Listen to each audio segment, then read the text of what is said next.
लोग आज का अपना टॉपिक है अमीनो एसिड।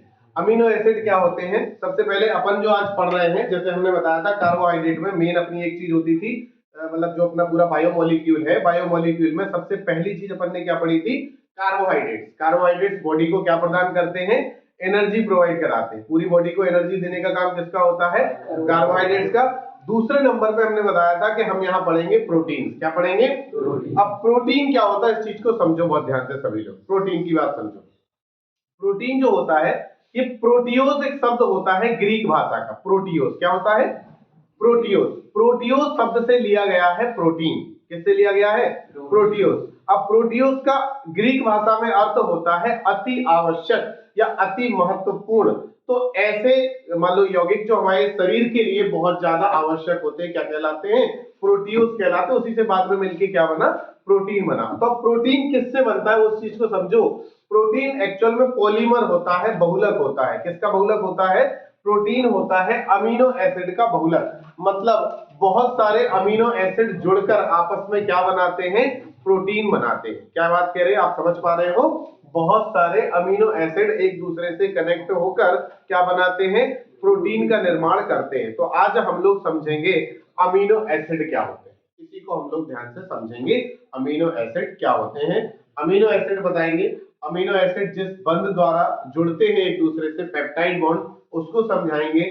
बहुत सारे पेप्टाइड बॉन्ड जब अमीनो एसिड आपस में जुड़कर बना लेते हैं तो वो श्रृंखला पॉलीपेप्टाइड कहलाती है, और पॉलीपेप्टाइड को ही हम लोग प्रोटीन कहते हैं। तो इसी के बारे में आप डिटेल में आज हम लोग पढ़ेंगे। तो समझते हैं सबसे पहले अमीनो एसिड होते क्या है। देखिए, अमीनो एसिड्स का मतलब क्या होता है? अमीनो ग्रुप कौन सा होता है? NH2। और एसिड कौन सा होता है? COOH। यानी ऐसे यौगिक जिनके पास में अमीनो समूह और एसिडिक समूह ये होते हैं, वो क्या कहलाते हैं? अमीनो एसिड कहलाते हैं। देखो ध्यान से सब लोग, जैसे मान लो ये कार्बन है। अब ये कार्बन है, यहां हमने COOH ग्रुप लगा दिया, यहां हमने NH2 ग्रुप लगा दिया, और यहां हमने H लगा दिया, यहां भी सपोज करो हमने H लगा दिया। तो ये क्या बन गया? ये बन गया अमीनो एसिड। कैसे पता चला सर अमीनो एसिड बन गया? देखो, इसमें ये हो गया अमीनो ग्रुप NH2, ये एसिडिक ग्रुप हो गया COOH, और ये दोनों जिसके साथ भी लगे होते हैं तो वो क्या कहलाता है? Amino acid. अब ऐसे तो लाखों करोड़ों यौगिक हैं जिनके पास में COOH और NH2 समूह होंगे। तो कितने प्रकार के अमीनो एसिड होते हैं? लाखों करोड़ों प्रकार के। हाँ बिल्कुल, लाखों करोड़ों प्रकार के अमीनो एसिड होते हैं। लेकिन प्रोटीन हर प्रकार के अमीनो एसिड नहीं बनाते। प्रोटीन का निर्माण कौन करता है? प्रोटीन का निर्माण करता है अल्फा अमीनो एसिड। अब क्वेश्चन आता है आपके दिमाग में कि अल्फा अमीनो एसिड क्या होता है। तो अल्फा अमीनो एसिड समझो क्या होता है। अल्फा अमीनो एसिड का मतलब है कि जैसे आपको पता है क्रियात्मक समूह ये है, क्रियात्मक समूह से जस्ट जुड़ा हुआ कार्बन कौन कहलाता है? अल्फा कार्बन कहलाता है। ये हमने एल्डोल कंडेंसेशन में भी पढ़ा था, एल्डोल संघनन में। क्रियात्मक समूह से जस्ट जुड़ा हुआ कार्बन कौन कहलाता है? अल्फा कार्बन कहलाता है। और अल्फा कार्बन से जुड़ा हुआ हाइड्रोजन क्या कहलाता है? अल्फा हाइड्रोजन कहलाता है। ऐसे अल्फा कार्बन से जुड़ा हुआ NH2 समूह क्या कहलाएगा? अल्फा अमीनो समूह कहलाता है। फिर से सुनो आप बात, कि क्रियात्मक समूह ये है, बड़ा क्रियात्मक समूह ये है, और इससे जुड़ा हुआ कार्बन अल्फा कार्बन, और अल्फा कार्बन से जुड़ा हुआ NH2 यानी कि अमीनो समूह क्या कहलाएगा? अल्फा अमीनो समूह कहलाएगा। ठीक है। तो प्रोटीन केवल कौन बनाते हैं? अल्फा अमीनो एसिड बनाते हैं। कौन बनाते हैं? Alpha amino acid. तो केवल अमीनो एसिड तो बहुत सारे प्रकार के होते हैं, लेकिन प्रोटीन का निर्माण कौन से करते हैं? अल्फा अमीनो एसिड करते हैं। अब सर कितने प्रकार के अल्फा अमीनो एसिड होते हैं? जैसे ये जो आपके सामने बना है, ये एक है और इसका नाम है ग्लाइसिन। क्या नाम है? ग्लाइसिन। ऐसे बहुत सारे प्रकार के होते हैं। अगर हम यहाँ पर जैसे ये लिख दें H2N C H H COOH, और यहाँ पर हम मान लो CH3 लिख दें, तो इसका नाम हो जाएगा एलानीन हो जाएगा। क्या नाम हो जाएगा? एलानीन। एलानीन। इसका CH3 का एक H हटा के उसकी जगह बेंजीन की रिंग लगा दे तो उसका नाम फेनिल एलानीन हो जाएगा। फेनिल एलानीन हो जाएगा। इस तरीके से बहुत सारे अपने पास में अमीनो एसिड होते हैं। अल्फा अमीनो एसिड 20 प्रकार के होते हैं। कितने प्रकार के होते हैं? 20 प्रकार के। 20 में से बेटा 10 हमारे लिए कैसे होते हैं? 10 हमारे लिए होते हैं आवश्यक अमीनो अम्ल, और 10 कैसे होते हैं? अनावश्यक अमीनो अम्ल होते हैं। ठीक है। अब इनको समझो बेटा, कौन आवश्यक होते और कौन अनावश्यक होते। ऐसे अमीनो एसिड जो हमारी बॉडी में ऑटोमेटिक बन जाते हैं नॉर्मल खाना खाने से। जैसे नॉर्मल खाने में हम दाल रोटी भी खा रहे हैं, सूखी रोटी भी खा रहे हैं, नॉर्मल खाना सब्जी रोटी खा रहे हैं, उससे हमारे बॉडी के अंदर 10 प्रकार के अमीनो एसिड ऑलरेडी बन जाते हैं। वो क्या कहलाते हैं? अनावश्यक अमीनो अम्ल कहलाते। उन्हें हमें अलग से कंज्यूम करने की आवश्यकता नहीं होती। लेकिन 10 प्रकार के अमीनो एसिड ऐसे होते हैं जिन्हें हमें बाहर से डाइट में अपनी शामिल करना होता है। वो कैसे आते? जैसे काजू बादाम खाने से, जैसे दूध पनीर खाने से, जैसे मांसाहार खाने से, है ना। ऐसे बहुत सारे सोयाबीन वगैरह बहुत हाई प्रोटीन वाले जो हम फूड खाते हैं उनसे हमें जो अमीनो एसिड आते हैं तो वो क्या कहलाते? आवश्यक अमीनो अम्ल। जो हमें बाहर से लेने पड़ते हैं वो क्या होते? आवश्यक अमीनो अम्ल कहलाते हैं। ठीक है, तो 10 हमारे लिए कैसे होते हैं? आवश्यक, और 10 कैसे होते हैं? अनावश्यक। तुमसे पूछा जा सकता है, क्वेश्चन आएगा कि अनिवार्य अमीनो अम्ल से आप क्या समझते हो? क्वेश्चन कैसा आएगा? अनिवार्य अमीनो अम्ल से आप क्या समझते हो? तो आपका जवाब होगा अनिवार्य माने आवश्यक, ऐसे अमीनो एसिड जो हमारा शरीर अपने आप से नहीं बना सकता है बल्कि किसी बाहरी भोजन द्वारा, बाह्य खाद्य पदार्थों द्वारा हमें लेना पड़ता है, वो क्या कहलाते हैं? अनिवार्य अमीनो अम्ल कहलाते हैं। ठीक, ये कुछ अमीनो अम्ल हैं आपके सामने। जैसे एक हमने बताया ग्लाइसिन है। अगर यहाँ COOH है, यहाँ NH2 है, दोनों तरफ H और H है, तो इसे क्या बोला जाएगा? ग्लाइसिन कहा जाएगा। ये एलानिन है, ये ग्लूटामिक एसिड है, और ये लाइसिन है। अब इनके आधार पर ना हम आपको इनको क्लासिफाइड करेंगे 3 प्रकार से। एक होते हैं अम्लीय अमीनो एसिड, है ना, क्षारीय अमीनो एसिड और उदासीन अमीनो एसिड। इस प्रकार से इनको क्लासिफाइड किया जाता है। तो जिनमें अम्लीय ग्रुप ज्यादा हो वो अम्लीय अमीनो एसिड होते हैं, जिनमें क्षारीय समूह ज्यादा लगे हो तो वो क्षारीय अमीनो अम्ल होते हैं, और जिनमें जितने अम्लीय लगे उतने ही क्षारीय लगे तो वो क्या होते? उदासीन होते हैं। ठीक है, जैसे कि समझो, जैसे ये तुम्हारा इसमें एक लगा हुआ है COOH, ये अम्लीय है, और एक लगा हुआ है NH2, ये कैसा है? क्षारीय है। तो एक अम्लीय एक क्षारीय, तो बेटा ये कौन सा हुआ? अम्लीय हुआ, क्षारीय हुआ, या उदासीन हुआ? ये हुआ उदासीन हुआ। क्या हुआ? उदासीन, क्योंकि इसमें जितने अम्लीय ग्रुप लगे उतने ही क्षारीय लगे। इसको जरा गौर से देखो, बताओ ये अम्लीय है, क्षारीय है, या उदासीन है? उदासीन है, क्योंकि एक अम्लीय लगा और एक क्षारीय लगा। ये भी कैसा हो गया? उदासीन हो गया। इसमें जरा गौर से देखो, ये कैसा है? अम्लीय, क्योंकि इसमें COOH दो जगह लगे, तो अम्लीय एसिडिक ग्रुप ज्यादा लगे हैं, क्षारीय वाला कम लगा है, तो ये क्या होगा? अम्लीय अमीनो अम्ल कहलाएगा। ये बताओ कैसा होगा? क्षारीय होगा, क्योंकि इसमें NH2 दो बार लगे हैं और COOH एक ही बार लगा है, तो ये क्या कहलाएगा? क्षारीय। तो ध्यान रहेगा, अम्लीय अमीनो एसिड होते हैं जिनमें अम्लीय ग्रुप ज्यादा लगे हो, क्षारीय अमीनो एसिड जिनमें क्षारीय ग्रुप ज्यादा लगे हो, और जितने अम्लीय लगे हो उतने क्षारीय लगे हो तो वो क्या कहलाते हैं? उदासीन अमीनो एसिड कहलाते हैं। ठीक, समझते हम लोग अमीनो अम्लों की द्विध्रुवीय प्रकृति। अब ये द्विध्रुवीय प्रकृति क्या होती है? द्विध्रुवीय का मतलब इसमें दो ध्रुव जनरेट होते हैं, एक पॉजिटिव और एक नेगेटिव। अब समझिए कैसे होते हैं। देखिए, अमीनो अम्लों में हमने बताया आपको COOH भी होता है और NH2 भी होता है, दोनों प्रकार के होते हैं। अब जैसे अमीनो एसिड को हम पानी में डालते हैं, सपोज करो ये आपके पास में अमीनो एसिड है, ये इस तरीके से हमने आपका लिया, ग्लाइसिन को लिया, और ग्लाइसिन को हमने पानी में डाला। अब पानी में जैसे ही डालते हैं तो आप लोग जानते हो पानी में अम्लीय ग्रुप क्या करते हैं? अपना H+ आयन त्याग देते हैं, और क्षारीय समूह क्या करते हैं? H+ आयन को ग्रहण कर लेते हैं। तो यहां से हमने जैसे ही इसको पानी में डाला, ध्यान दीजिए आप, जैसे ही हमने इसको पानी में डाला, अम्लीय माध्यम, सॉरी पानी में डाला, यहाँ पे इसको हमने जल में डाला, तो यहां से जल में क्या होगा? HOH होगा, H+ आयन। तो ये जो अमीनो एसिड है इसको जैसे ही हम पानी में डालेंगे, HOH प्रकार से जल में डालेंगे, तो जल में हमने बताया क्या होता है? एसिडिक समूह अपना H+ आयन त्याग देगा। तो COOH अपना H+ त्याग करके क्या बनाएगा? देखिए ध्यान से, CH, यहाँ पे NH2, और ये COOH अपना H+ त्याग करके यहाँ बनाएगा COO-, यानी कार्बोक्सिलेट आयन में परिवर्तित हो जाएगा। और अगर इसी को हम थोड़ा सा पानी में डालेंगे, यानी क्षारीय माध्यम में डालेंगे, अम्लीय माध्यम में है और क्षारीय माध्यम में हम डालेंगे, तो ध्यान से देखिए क्या होगा। क्षारीय माध्यम में ये होगा कि यहाँ ये H+ क्या कर लेगा? ग्रहण कर लेगा, और ये H+ ग्रहण करेगा तो यहाँ पर देखिए ध्यान से होगा क्या? ये तो COOH H सच वैसे ही रहेगा, लेकिन ये क्या बना लेगा? NH3 पॉजिटिव, यानी अमोनियम आयन में परिवर्तित हो जाएगा।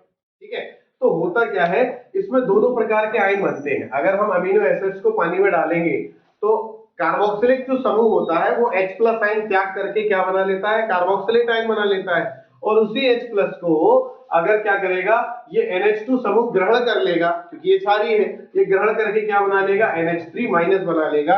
यानी ऑलमोस्ट देखा जाए तो दोनों पे कुछ इस प्रकार का चार्ज आ जाएगा, ये COO माइनस बना लेगा, ये NH3 पॉजिटिव बना लेगा। तो गौर से देखो, इन दोनों पे, एक पे नेगेटिव चार्ज और एक पे पॉजिटिव चार्ज जनरेट हो गया, और इसीलिए दो ध्रुव यहाँ पर उत्पन्न हो जाते, दो ध्रुव यहाँ जनरेट हो जाते, इसीलिए इसको कहा जाता है अमीनो अम्लों की द्विध्रुवीय प्रकृति। और इस प्रकार बने हुए आयन को कहा जाता है ज्विटर आयन। कौन सा ion? Zwitter ion. Board exam के हिसाब से मोस्ट इंपोर्टेंट टॉपिक है, सबसे ज्यादा बार पूछे जाने वाला क्वेश्चन है कि ज्विटर आयन से आप लोग क्या समझते हैं, या उभयधर्मी प्रकृति, अमीनो अम्लों की उभयधर्मी प्रकृति से आप क्या समझते हो। तो आपको आंसर क्या लिखना है, एक बार फाइनल सुनिए। जब भी अमीनो एसिड्स को हम पानी में डालते हैं तो यहाँ पर जो COOH समूह होता है वो पानी में अपना H प्लस आयन त्याग करके कार्बोक्सिलेट आयन बना लेता है, और उसी H प्लस आयन को अमीनो समूह ग्रहण करके अमोनियम आयन में परिवर्तित हो जाता है। इस प्रकार अमीनो अम्ल में प्लस तथा माइनस दोनों प्रकार के ध्रुव उत्पन्न हो जाते हैं, और इसे ही हम लोग अमीनो अम्लों की द्विध्रुवीय प्रकृति कहते हैं, और इस प्रकार बना हुआ आयन ज्विटर आयन कहलाता है। क्लियर? दिक्कत इस तरीके से आपको बनाना है कि ज्विटर आयन क्या होता है, या अमीनो अम्लों की द्विध्रुवीय प्रकृति क्या होती है। ठीक है, अब समझिए आप, एक पॉइंट होता है, यहाँ पर पूछा जाता है समविद्युत बिंदु। समविद्युत बिंदु क्या कहलाता है, इसको समझिए, या इसको इंग्लिश में बोला जाता है आइसो इलेक्ट्रिक पॉइंट। कौन सा पॉइंट? Iso electric point. इसको PI से प्रदर्शित भी करते हैं, PI से प्रदर्शित करते हैं। आप समझिए आइसो इलेक्ट्रिक पॉइंट होता क्या है, या समविद्युत बिंदु कहते किसको है। देखिए होता क्या है, जैसा कि अभी हमने बताया आपको कि ये अमीनो एसिड है, अमीनो एसिड को हम पानी में रखेंगे, तो अगर अम्लीय माध्यम में रखा तो ये ऐसा होगा, इस तरीके से ये नेगेटिव आयन बन जाएगा, और नेगेटिव आयन बन जाने के कारण ये कहां जाएगा, पॉजिटिव चार्ज की ओर भागेगा। और अगर इसको हम क्षारीय माध्यम में रखेंगे तो ये अमीनो एसिड अमोनियम आयन बना लेगा, यानी पॉजिटिव चार्ज बन जाएगा, और पॉजिटिव चार्ज बन जाने की वजह से ये कहां भागेगा, नेगेटिव इलेक्ट्रोड की ओर भागेगा। फिर से समझिए आप, मैं कह रहा हूं अगर अमीनो एसिड्स को हमने अम्लीय माध्यम में रखा, कहां रखा, अम्लीय माध्यम में रखा, तो अम्लीय माध्यम में क्या होता है, बहुत सारे H प्लस आयन होते हैं। अम्लीय माध्यम में क्या होता है, बहुत सारे H प्लस आयन होते हैं, तो वो H प्लस आयन क्या करेगा, वो H प्लस आयन और ये OH माइनस आयन निकल के इस तरीके से H2O बनाएगा, तो ये कार्बोक्सिलेट आयन बना लेगा। और यहाँ पर क्या है, बहुत क्षारीय माध्यम में क्या होगा कि ये इस तरीके से अमोनियम आयन में कन्वर्ट हो जाएगा। तो जब ये दो प्रकार के आयन जनरेट कर लेगा, तो यानी कि नेगेटिव चार्ज बनाएगा तो पॉजिटिव इलेक्ट्रोड की ओर भागेगा, और पॉजिटिव चार्ज बनाएगा तो नेगेटिव इलेक्ट्रोड की ओर भागेगा। तो होगा क्या, इससे ये दोनों ओर भाग रहा है, किसी न किसी प्रकार का इस पे चार्ज आ रहा है। अगर हम इसकी pH को, यानी जिस विलयन में हमने इसको डाला है उसकी pH को थोड़ा सा बैलेंस करें, pH को क्या करें, बैलेंस करें, कि ये कहीं ना भागे, ना पॉजिटिव की तरफ जाए ना नेगेटिव की तरफ जाए, तो वो pH ही क्या कहलाती है, इसका आइसो इलेक्ट्रिक पॉइंट। भाई बात समझिए, मैं आपसे ये कह रहा हूं अगर ये अम्लीय माध्यम में होगा तो ये पॉजिटिव चार्ज की, सॉरी नेगेटिव चार्ज की तरह बिहेव करेगा, क्षारीय माध्यम में होगा तो पॉजिटिव चार्ज की तरह बिहेव करेगा। तो इसकी pH को ऐसा डिस्टर्ब करो कि ना तो ये अम्लीय माध्यम में रहे ना क्षारीय माध्यम में रहे, ये ज्विटर आयन की तरह बिहेव करने लगे। ज्विटर आयन की तरह मतलब इस पे पॉजिटिव भी रहे नेगेटिव भी रहे, तो ये किसी भी इलेक्ट्रोड की ओर नहीं भागेगा। तो फाइनली आप परिभाषा क्या लिखोगे, आप तो ये समझो, आप लिखोगे अगर वो पूछे कि समविद्युत बिंदु क्या होता है या आइसोइलेक्ट्रिक पॉइंट क्या होता है, तो आप कहोगे विलयन की ऐसी pH, विलयन की ऐसी pH जिस पर कोई भी अमीनो अम्ल को डालने पर वह ज्विटर आयन की तरह व्यवहार करने लगता है, समविद्युत बिंदु कहलाता है। फिर से सुनिए, विलयन की ऐसी pH जिस पर कोई भी अमीनो अम्ल को डालने पर वह ज्विटर आयन की तरह व्यवहार करने लगता है, अर्थात ना पॉजिटिव ना नेगेटिव इलेक्ट्रोड की ओर गति करता है, तो उसे हम क्या कहते हैं, ज्विटर आयन कहते हैं। और इसे ही इसको समविद्युत बिंदु कहते हैं। ठीक है, क्या कहते हैं, समविद्युत बिंदु कहा जाता है। ठीक है, अब हम समझते हैं अमीनो अम्ल का D और L विन्यास। अब D और L विन्यास समझ लो आप क्या होता है, क्योंकि अमीनो अम्ल का D और L विन्यास है, यानी अमीनो समूह को आपको देखना है वो कहां लगा हुआ है। अगर अमीनो समूह आपका दाएं साइड लगा हुआ है तो डी, और अगर लेफ्ट साइड लगा हुआ है तो एल। ठीक है, जैसे ये कहां है, ये लगा लेफ्ट साइड, तो ये क्या कहलाएगा, एल, एल विन्यास कहलाएगा। और अगर यही अमीनो एसिड कहां लगा होता, दाएं साइड, तो इसे क्या कहते हैं हम लोग, डी। तो ये कहलाता अमीनो अम्लों का डी तथा एल विन्यास। अब हम पेप्टाइड बॉन्ड क्या होते हैं या पेप्टाइड किसे कहते हैं, इस चीज को आप बहुत ध्यान से समझिएगा। देखो अब हम फाइनल पहुंच रहे हैं अपने प्रोटीन की तरफ। तो अमीनो एसिड ध्यान रखना, जिस भी बंध द्वारा एक दूसरे कनेक्ट होते हैं वो क्या कहलाता है, पेप्टाइड बॉन्ड कहलाता है। जिस भी बंध द्वारा अमीनो एसिड एक दूसरे से जुड़ते हैं वो क्या कहलाता है, पेप्टाइड बॉन्ड कहलाता है। अब समझते हैं हम लोग कैसे जुड़ते हैं अमीनो एसिड। तो देखिए, जैसे मान लो एक हमने ले लिया आपका ग्लाइसिन, जो अभी लिया था हमने, CH C double bond O, OH single bond NH2, ये हमने ले लिया ग्लाइसिन। एक और हम ले लेते हैं, एलानिन ले रहे हैं, क्या कोई सा भी ले लो, उससे कोई फर्क नहीं पड़ता कि आपने कौन सा अमीनो एसिड लिया है, बस अपन को देखना है कि अमीनो एसिड कैसे एक दूसरे से कनेक्ट होते हैं। तो हमने दूसरा ले लिया, चलो यहाँ पे हमने दूसरा ले लिया H2N CH H और C डबल बॉन्ड OH। चलो यहाँ हमने CH3 ले लिया, बनी एलानिन ले लिया। ठीक है, यहाँ हमने ग्लाइसिन को ले लिया, यहाँ हमने एलानिन को ले लिया। अब आप गौर से देखना, ये COOH है, ये NH2 है। NH2 के ऐसे लिख सकते हैं हम उसको H और H, कोई दिक्कत तो है नहीं ऐसे लिखने में।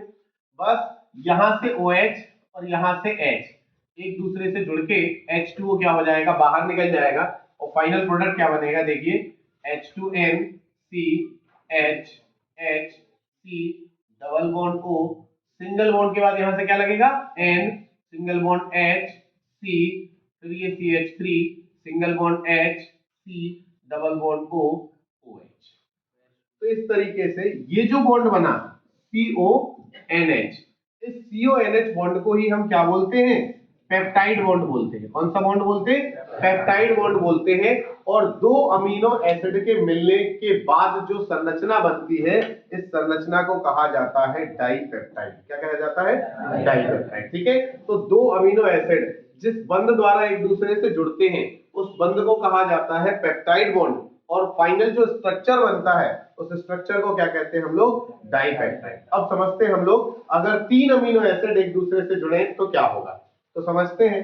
चलो यहाँ पर मैं एक और ले लेता है अमीनो एसिड इसी पे। देखिए यहाँ पे हमने ले लिया HNH यानी NH2 C, यहाँ पर कोई सा भी हम लोग ग्रुप लगा सकते हैं। सपोज करो हमने XYZ कोई भी लगाया तो हमने यहाँ G3 लिख दिया, फिर सिंगल बॉन्ड यहाँ H और यहाँ C double bond O single bond OH।